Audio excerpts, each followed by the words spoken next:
இன்பமும் காதலும் இயற்கையின் நீதி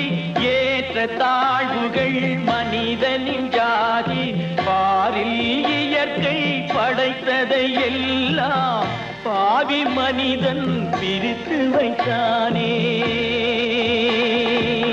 மனிதன் மாறிவிட்டான்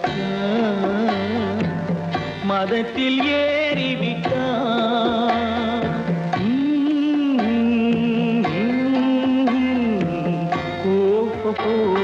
வந்த நாள் முதல் இந்த நாள் வரை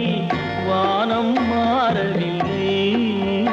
வான்மதியும் மீனும் கடல் காற்றும் மலரும்